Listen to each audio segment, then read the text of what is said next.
Hey gang, AV here. Welcome to my review of the GI Joe Retaliation Ultimate Flint. This is the 3.5 wave figure.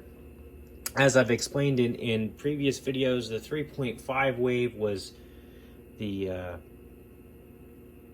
was Hasbro basically pulling out all the stops and showing us, the best they could offer, which was really, really good figures with great accessories and whatnot, trying to win us collectors back because sales for the first few waves of Retaliation really weren't that good.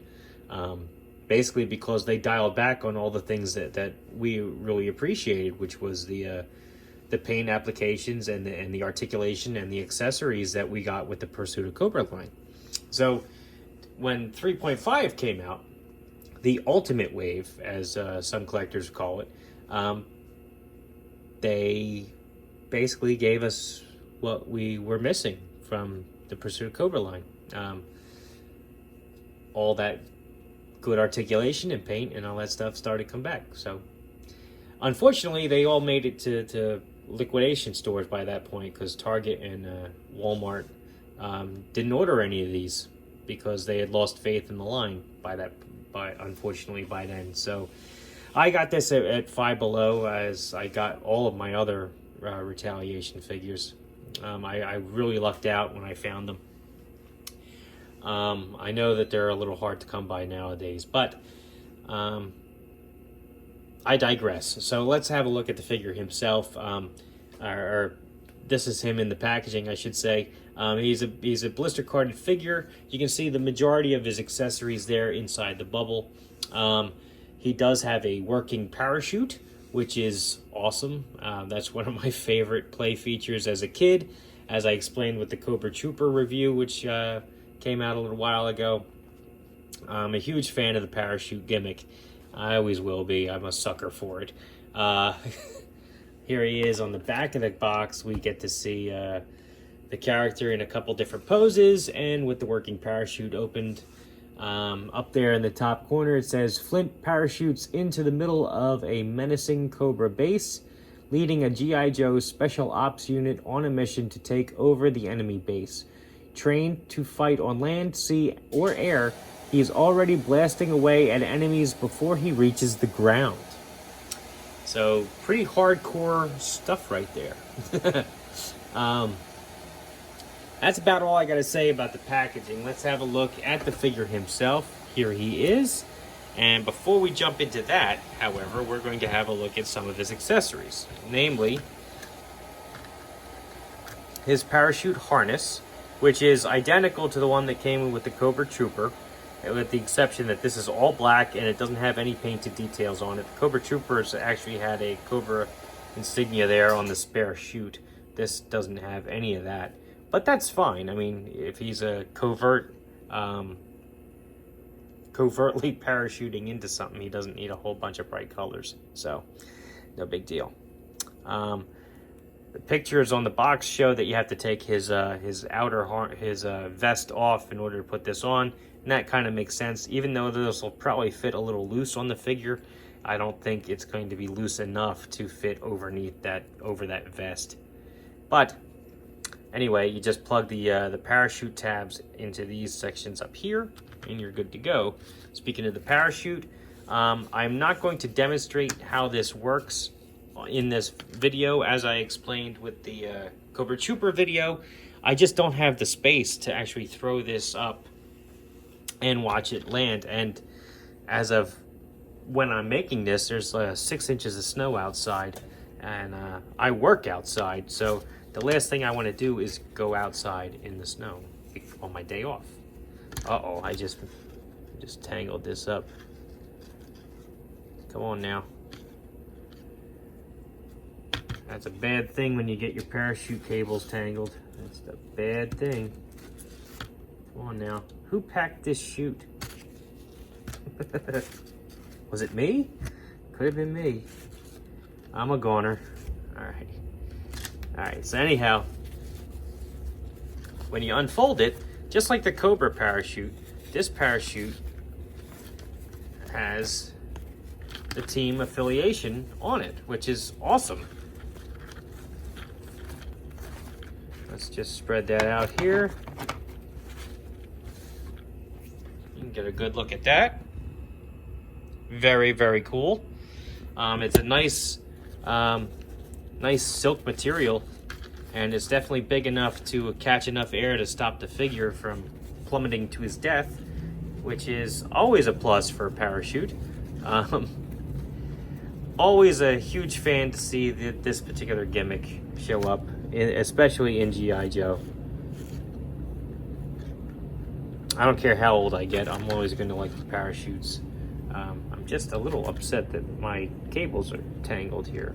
All right, let me just wrap this up. Give me a second here.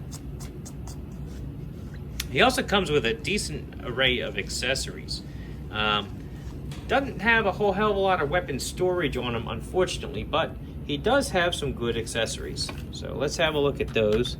He does have this grenade launcher, which does have some painted detail on there, which is nice to see. That's good stuff.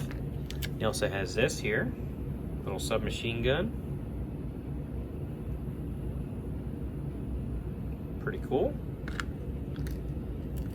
This guy, a little rifle here.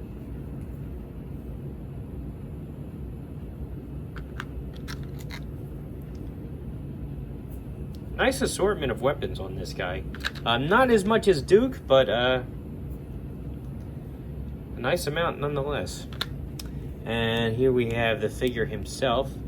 Comes with a figure stand, as all the 3.5 figures did. It's just a generic stand. It's shaped like a dog tag, just like the Duke figure from the Rise of Cobra line. Single foot peg, but it doesn't have any identifying marks on here or anything to say it belongs to Flint specifically, which is a little bit of a shame, but a figure stand is better than no figure stand, so I'm not complaining. He also comes with this shotgun here, which has some nice molded detail.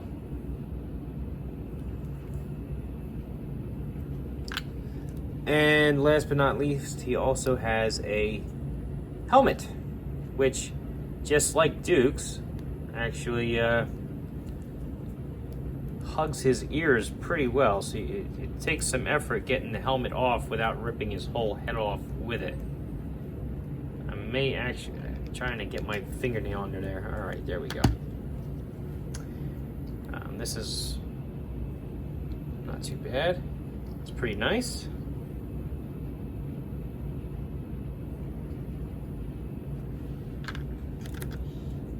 And here is the figure himself. We'll have a closer look at him.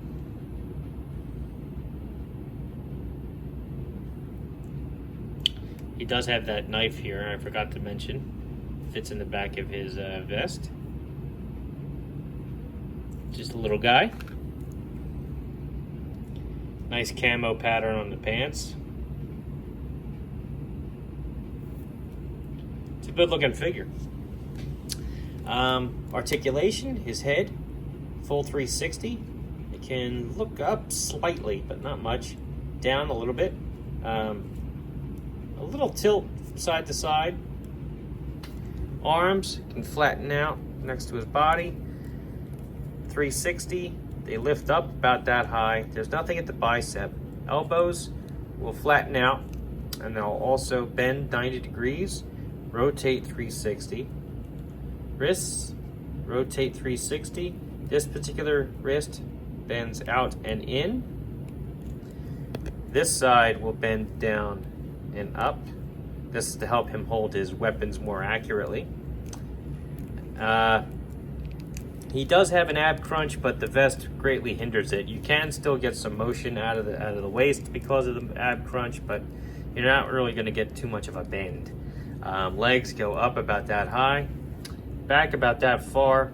He can kick his legs out or do the splits about like that. Double jointed knee enables him to get his heel back about that far. Ankles pivot. They don't rotate, they pivot. And they point down all the way, and they point up slightly. He has a hindered cuff at the top of the boot there. stopping him from going up very far. All in all, it's a great looking figure. And just because I have it close at hand, let's have a side-by-side with the first Flint that they released in Retaliation line. As you can see, it's a drastic difference. And just because I'm sure people are going to wonder, because I was a little upset that the Ultimate Flint did not come with a beret. Let's see if this beret fits on this Flint figure. And it does. Very nice. Actually looks pretty damn good on him. All in all, I think he's a great figure. I love the gimmick of the parachute. I've mentioned that previously. And as I mentioned in the Cobra Trooper review, I will also be testing this parachute out at a later date outside. I promise you that. So keep an eye out for that. I like the accessories he comes with. I think his sculpt is nice. I think his articulation is good. I think he's the ultimate Flint for this line. Maybe not the most cartoon accurate or even film accurate, but I do like the figure quite a lot. I think he should have came with a beret, though, quite frankly. Anyway, this has been AV. If you like this video, check out my channel. If you like what you see there, please subscribe. Don't forget to click that notification bell so you don't miss any of my uploads. If you like GI Joe reviews, I've got plenty on my channel, and there are plenty more on the way. If you like 1/18 scale in general, you're in the right place, because I review just about everything I get my hands on this 1/18 scale. Speaking of which, here's Halo, Master Chief. Here's Marvel Universe Captain America. Here's a Boss Fight Studio Blank. Here's a Vintage Collection Luke Skywalker. Just for a size comparison and to show off some of the other lines that I review frequently on this channel. So, all in all, this has been AV. Thanks for tuning in, and take care.